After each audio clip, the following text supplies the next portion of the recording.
Goethe as Psychologist, 1929. In addition to his genius as a poet, Goethe was also a great sage whose insights into the human soul have assured him a prominent rank among the greatest psychologists in all of history. In this discussion we wish to present a coherent portrait of this man, who is alleged to have been a man whose inner life was marked by innumerable contradictions. We can best achieve our ends only after we have familiarized ourselves with the historical as well as the personal context in which his unique style of thought came to fruition. Three concepts ruled the spiritual landscape of Europe during the later half of the 18th century: nature, personality, and freedom. In the Francophone sphere, of course, these elements profoundly conditioned and informed the discourse of Jean-Jacques Rousseau, and in Germany the standard-bearer of these ideas was Goethe. On one side, this constellation of ideas encouraged a love of nature, which was embodied most especially in the cult of the natural landscape, while on the other side there developed a growing emphasis upon the emotional life of man. Thus, the heart reigns over the head, just as melancholy and sensuality soon dominate mere reason and understanding. It is this very obvious emphasis on the priority of the heart over the head that accounts for the astonishing influence exerted upon European culture by Goethe's novel The Sorrows of Young Werther. Likewise, this period saw a marked revival in the conviction that the vital centre of the cosmos is located within the stronger personalities, a creed that was also a major component of Renaissance ideology. Once more, the loftiest development of every inherited disposition and talent within a man constituted the pinnacle of life for Europeans, just as ethical restraint and self-discipline began to be seen as mere hindrances and roadblocks that could only interfere with the creative unfolding of the vital powers within truly great spirits. The young Goethe participated, of course, in the revolutionary movement that we know as the Sturm und Drang, storm and stress. Nevertheless, the young Goethe soon convinced himself that there was also a danger in the chaotic indiscipline of the young disciples of the movement, a danger that might one day wreak havoc on those personalities whose inner life is not governed by the form-giving impulses that have their source in nature itself. Thenceforth, Goethe will sing, as no one else has ever done, of the melancholy side of life. In fact, all of his tragic heroes meet their downfall in the end of their struggles with destiny. Werther, Weislingen, Franz, Eduard, Ottilie, Tasso, Egmont, Faust, Gretchen, and so on. In his own lifetime, Goethe was already hailed as the only genius who might well succeed in his mastering life mission, which was seen as the reconciliation of elemental nature with the laws of spirit. Goethe sought to do this by harmonizing the poles of nature and spirit, unlike the procedure insisted upon by Immanuel Kant, who placed nature and spiritual law in the sharpest antithetical contrast that the mind of man could conceive. As a personality, Goethe embodied in the most magnificent style the collaboration between the masculine active pole and the feminine pole, characterized by a pathic receptivity. From that feminine component in his nature stems his intense feeling for actuality, just as from his masculine component comes his unprecedented ability to recognize and to reveal the sharpest critical distinctions. A feeling for actuality and a highly developed critical sense were often treated as identical items in polite conversation during this period, although the state of affairs was quite otherwise in formal philosophical discourse. In that area, actuality was viewed as the common possession of humanity, and one that had its source in our immediate experience, whereas the facts, on the other hand, are apprehended by the living person on the basis of the activity of spirit. Thus, as a mere fact, a stand of trees is one and the same, both when it is being gazed upon by the canny eye of the speculator who seeks to convert this segment of nature into profit, or it is the living substance that forms the basis of the botanist's research. However, as in actuality, The stand of trees in question is perpetually renewing its phenomenal aspect, which has changed ceaselessly due to the influence of various meteorological factors, along which we will merely mention the action of the wind and also under the shifting radiance with which the able light garbs each tree. We might even hear the claim of a landscape painter who seeks behind the imminent tree its primordial image. Goethe's unsurpassed powers of visual discrimination led him to become the modern world's preeminent phenomenologist, and it may indeed be that in Goethe we confront the essential man of the eye. In Goethe, the operation of rational cognition transpired in harmonious accord with his feeling of the phenomenological totality.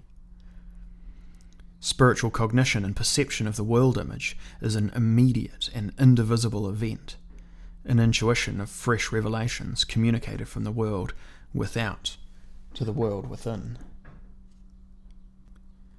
Whoever finds that he is able to comprehend this mode of perception, and who is also able to establish his discoveries based upon the most primordial realities, will not restrict his scrutiny of life's deepest secrets to the domain of purposeful consciousness. For he is well aware of the fact that his observations are valid only while his cognitive forces have been brought into play. In fact, Goethe formulated the very concept of the unconscious, which he saw as equidistant from the pseudo-unconscious of the Leibniz school, and from the verbal phantom bandied about by academic epistemologists.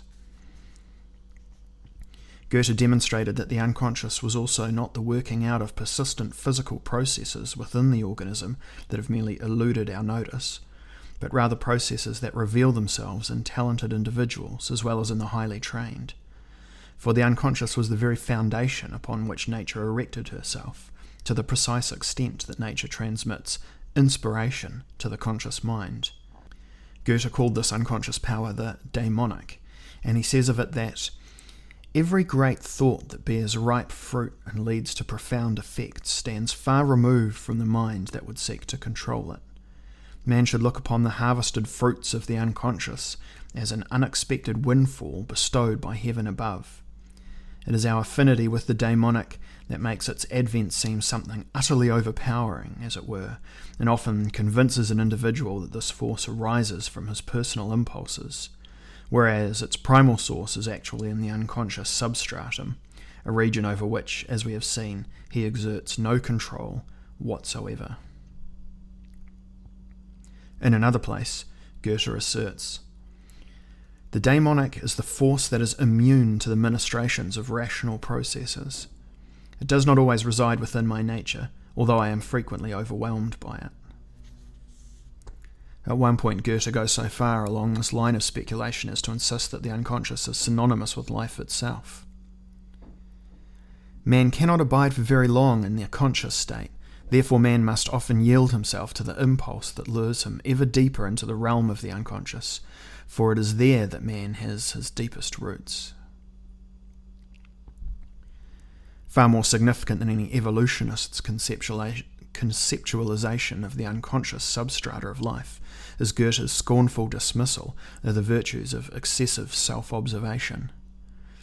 In the sharpest opposition to academic thought, at least as it has operated since the age of Descartes, but in consonance with the truly great psychologists of every epoch, Goethe regards the notion that we have access to immediate knowledge of the self to be a pathetic delusion. In my opinion, man can never succeed in his attempts to know himself, since he can never install in himself in the appropriate perspective from which he would be able to generate valid statements of the facts. Others will always know me better than I know myself. And again, man can never comprehend himself with anything approaching the accuracy with which we can comprehend the world. As Goethe's readers know full well, his collected works are filled with innumerable utterances of a similar sort. We are now able to recognize Goethe's discovery of these insights as being rooted in his unique capacity for perception. Now we turn our attention to the opposite pole, specifically of his masculine activity. For it was this orientation which irresistibly tempted him to involve himself in the active realm of public affairs, even though he retained his acuity of perception, situated at the feminine pole of his character, which never permitted Goethe to ignore, or even to forget, that these activities at the Weimar court were characterized by an almost grotesque superficiality. His watchword now is formulated in his mastering motto that claims, "To be active is man's first duty. Whenever I cannot conform myself to the demands associated with that duty, I recognize such a peculiar situation as an indication that there is a circle of endeavour to which my vocation will not grant me entrance, and I have never envisioned myself as a somnambulist." One should not too readily dismiss such utterances as expressions of Goethe's infatuation with the whole idea of the man of action, for what is actually at work within him during these times is Goethe as sculptor. Goethe as a creative man whose idea is formal excellence. What he recognized with an almost divinatory penetration was the fact that spiritual apprehension depends upon spiritual creativity. There is no conscious experience that is not productive, enriching, and creative. Animals are instructed by their internal organs, said the thinkers of antiquity, and I insist that man is himself in precisely the same situation.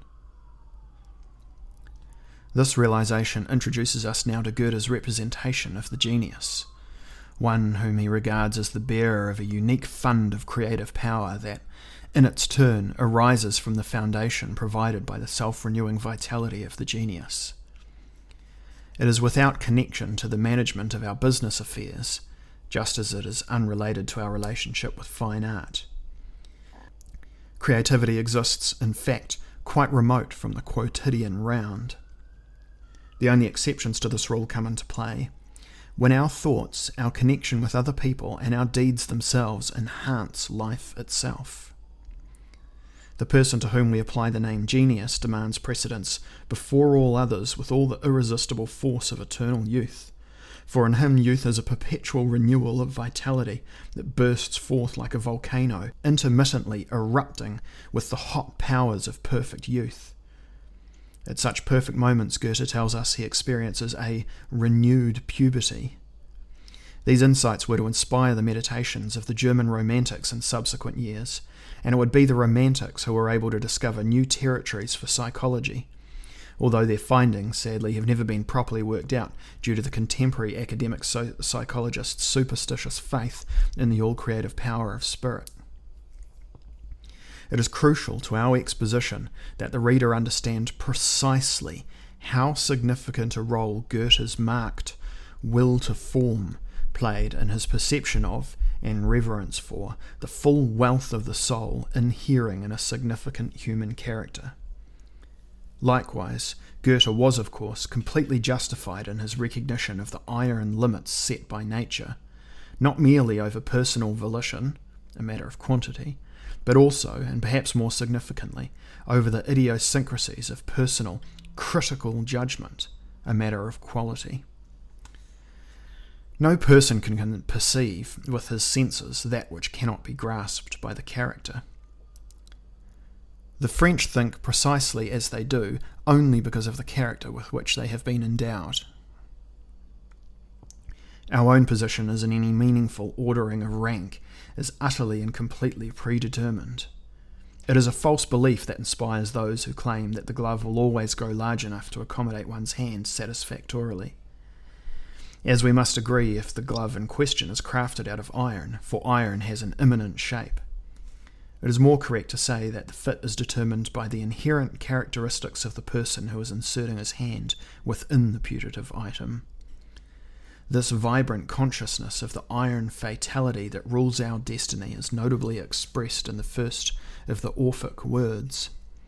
Likewise, to those who erroneously believe in the imaginary ability of education to bring about an authentic alteration in a particular character, Goethe retorts that education is but the inculcation of rational behaviour, and each student's capacity for such education is strictly governed by the talents with which he was endowed at birth.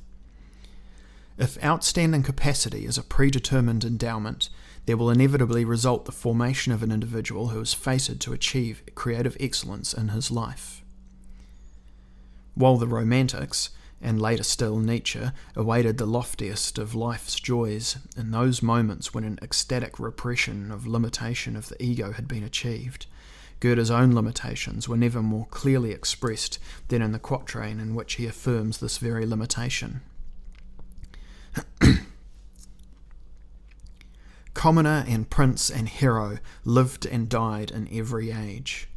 The highest joy bestowed upon the sons of earth is found but in the personality. This attitude of Goethe's resonates quite nicely with his development of the theory of an immortal formative principle at work in nature, to which he gives the Aristotelian title of entelechy.